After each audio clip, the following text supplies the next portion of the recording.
Hello મિત્રો, કેમ છો? મજામાં? હું પણ મજામાં જ છું. તો આજે આપણે નાયરા કુર્તી કેવી રીતે સીવવાની છે એ શીખવાના છીએ. તો આપણે એનું ઇનરનું છે, આ કોઠાનો ભાગ કટિંગ કરેલો છે ને આ ઇનર છે. તો આ જ રીતે આપણે ઇનરનો ભાગ હોય ને, જે આપણે ગાવાનો ભાગ હોય આગળની સાઈડનો, એ આવી રીતે આપણે ગોઠવી દેવાનો છે.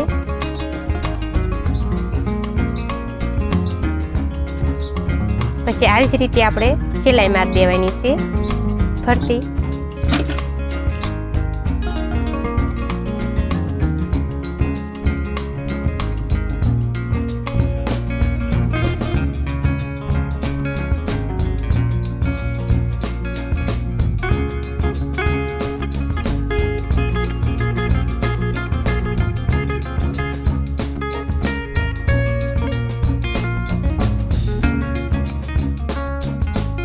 આપણે ફરતી સિલાઈ મારી દીધી છે. તો જે હવે આપણે કટિંગ કરવાનું છે તેને આપણે કટિંગ કરી નાખવાનું છે. વધેલું કાપડ છે તેને કટ આપી દેવાના છે.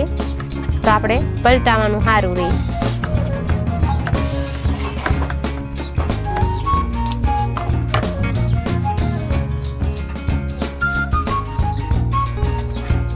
આ જ રીતે આપણે પલટાવી દીધું. હવે આપણે આને સિલાઈ મારી દેવાની છે.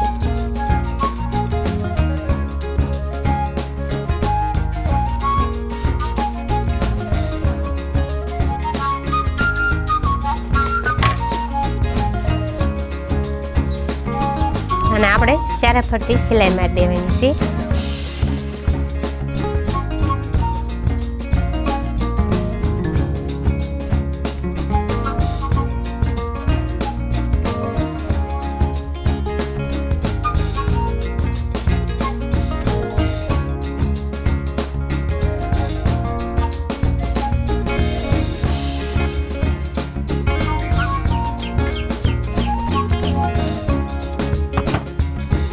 આપણે અહીંયા ચેન મૂકવાની છે તે આપણે બંને ભાગને કાપ આપી દેવાનો છે.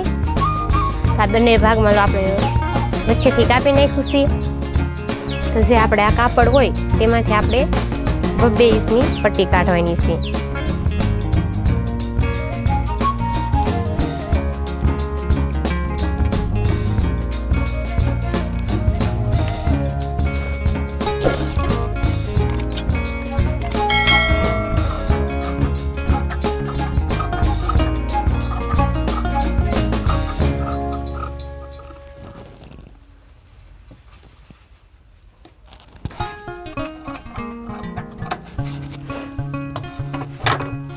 તો આપણે આવી 2 પટ્ટી કાઢી છે. તેને હવે એક સાઈડથી આપણે ઓટી નાખવાની. આવી જ રીતે કદાચ ઓટવી ન હોય ને, તો આપણે જલ્દી કામ પતાવવાનું હોય તો એવી જ રીતે આપણે પટ્ટીને પહેલાં આવી રીતે વાળીને લગાડી દેવાની છે. આવી રીતે પછી આપણે એને બીજી ફરી આપણે આની ઉપર જે સિલાઈ મારતી વખતે વાળતી જવાની છે. તો અત્યારે આવી જ રીતે આપણે સિલાઈ મારી દઈશું.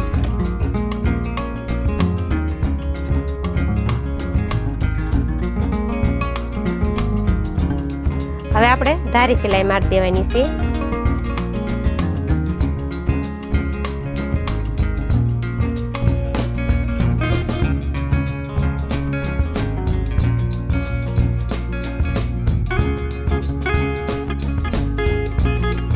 પછી આવી જ રીતે આપણે પટ્ટી વાળી દેવાની છે. ને તેને આવી રીતે આપણે હવે અંદરની સાઈડ આવી રીતે વાળી દેવાની છે. એવું લાગે તો આપણે હંસારે આમ થોડુંક કાપડ આમ ઘસી નાખવાનું. આવી રીતે કોર હોય ને હંસાની ના. હવે આપણે આવી રીતે પટ્ટી વાળવાની છે. આટલો ભાગ અંદર વાળી દેવાનો છે. જો આવી રીતે. પછી આપણે આની ઉપર જે કોરો હોય ને ત્યાં સિલાઈ મારી દેવાની છે.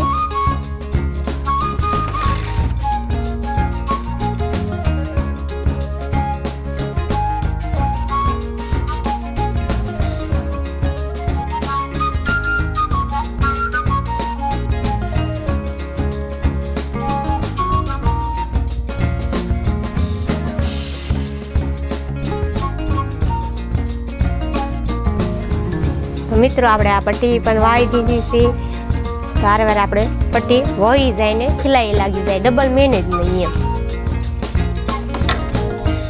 આપણે આ ચેન છે તો આપણે એને ફિટ કરવાની છે આવી રીતે. આ ચેન છે તેની આપણે આવી રીતે ઉપર આ કાપડ મૂકવાનું છે ને કોરે કોર સિલાઈ મારવાની છે.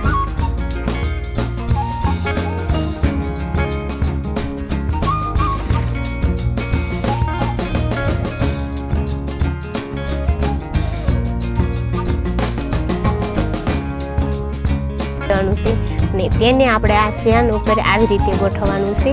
જે આ સિલાઈ છે ને તેની ઉપર આપણે સિલાઈ મારવાની છે. તો આપણે નીચેથી આપણે ચેન દેખાયની જે છે ને કાપડ ઉપર આવી જાય.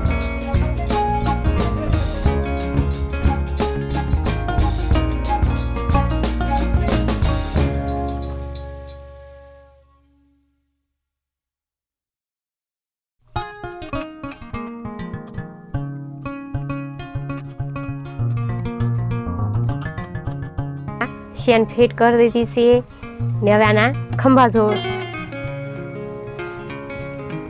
જોડી દેવાના છે આવી જ રીતે.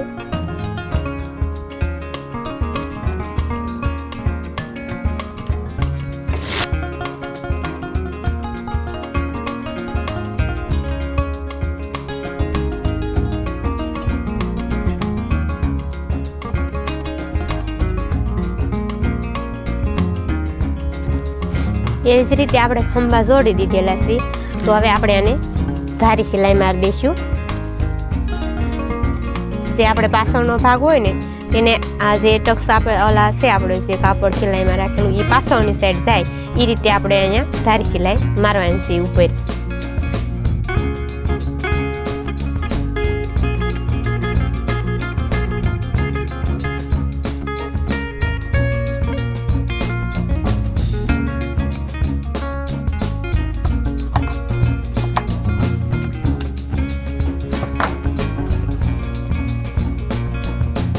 હવે આપણે આ જે બાંહ છે ને તેને બાંહ આપણે બનાવીને લગાડવાની છે. એમાં આપણે અસ્તર મૂકેલું છે તો જલ્દી તૂટે નહીં એમ.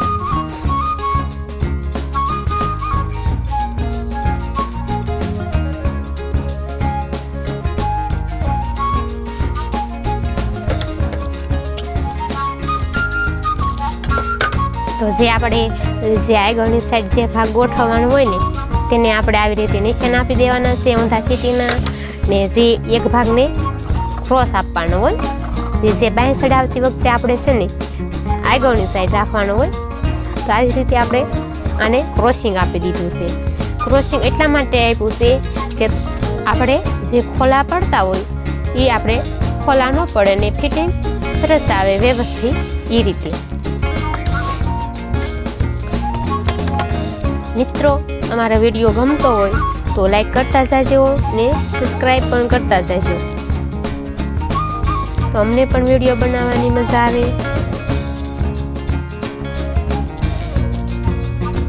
તો આવી જ રીતે આપણે બાં ઊંધો ભાગ છે એટલે આવી જ રીતે આપણે જે ટક્સ આપેલો છે ને તેને અહીંયા જે ખંભા ભાગનો જો આપણે હાંધો છે કરેલો ત્યાંથી આપણે ગોઠવીને આપણે બાંહ આવી રીતે ચડાવવાની છે. જે ક્રોસિંગમાં ભાગ આપેલો છે તેને આગળની સાઈડ રાખશું.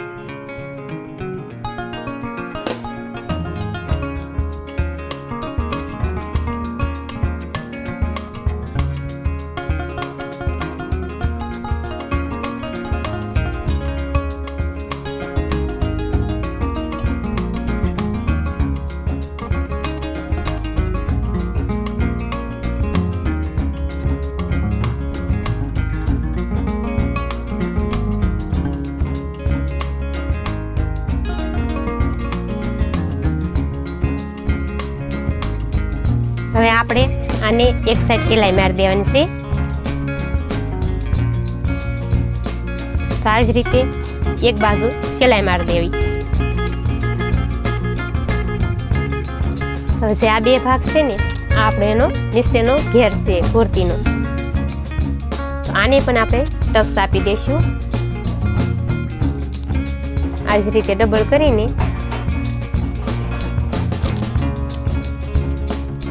આવી રીતે ડબલ કરીને ટક્સ આપી દેવાના છે આવી જ રીતે.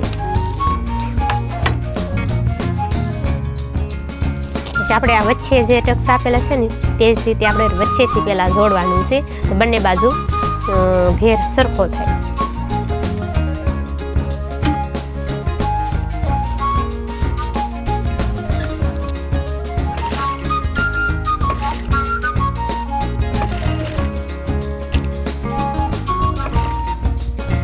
આવી રીતે ઝીણી ઝીણી સેફટીનો ઘેર લેવાનો છે.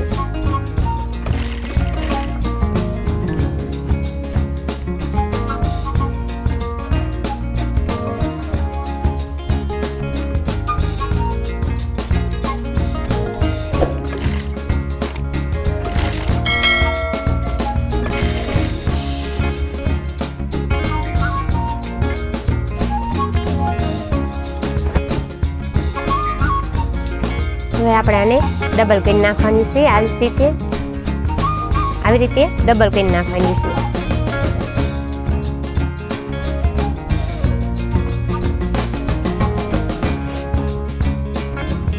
હવે તેનું માપ લઈને આપણે ફિટિંગ કરી નાખવાનું છે. આ કુર્તી છે જે માપની તેને આપણે માપ લઈશું કે 12 થયા, 12ના અડધા કરીએ એટલે 6 થાય. તો આપણે 6 ને ત્યાં લાઇનિંગ કરી દઈશું. 12ના અડધા કરીએ એટલે 6 થાય.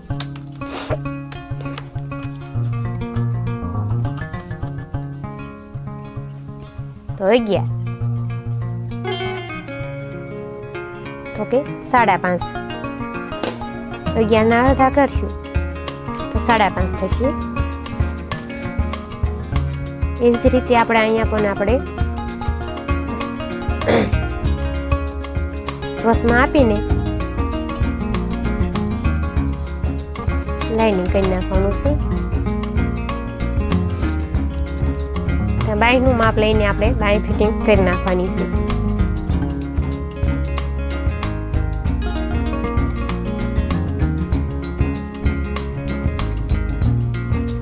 તો કે 5.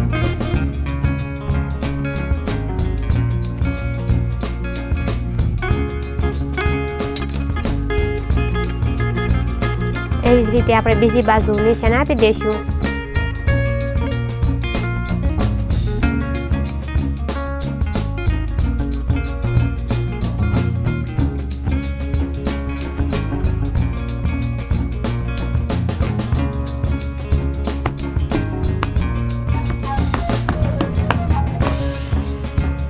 આ નિશાન આપી આપણે પડી ગયા છે. જો તો બંને બાજુ સરખા નિશાન થાય એ જ રીતે આપણે નિશાન કર્યા હોય ને તો હવે આપણે ફિટિંગની સિલાઈ મારી દેવાની છે.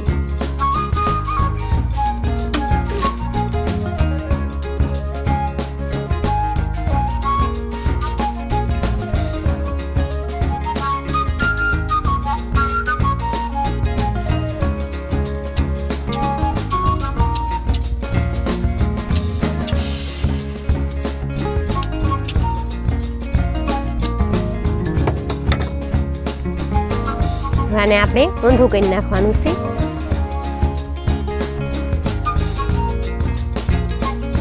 હવે આ બાજુ આપણે છે ને નાના નાના લટકણ બનાવીને લગાડી દેવાના છે.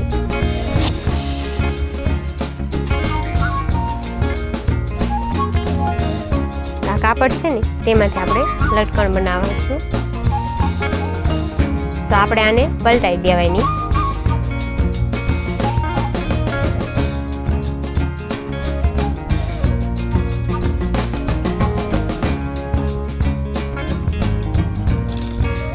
લટકણ લગાડી દેવાના છે. આ જ રીતે ડબલ કર્યું છે તો લટકણને આ જ રીતે આપણે દોરી મૂકવાની છે. દોરીની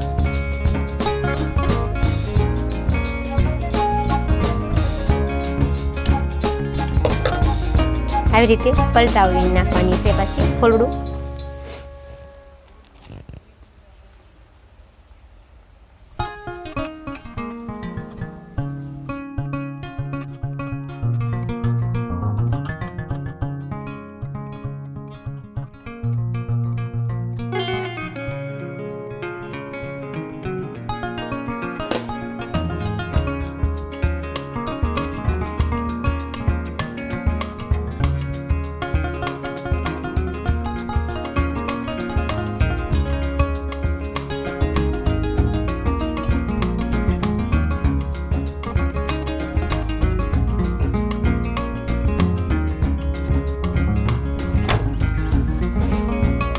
તો આપણે આ નાયરા કુર્તી તૈયાર થઈ ગઈ છે. તો મિત્રો, કેવો લાગ્યો અમારો વિડીયો? લાઈક કરજો, શેર કરજો, કોમેન્ટ કરજો ને સબસ્ક્રાઈબ કરજો. આવજો, બાય બાય ને ટાટા.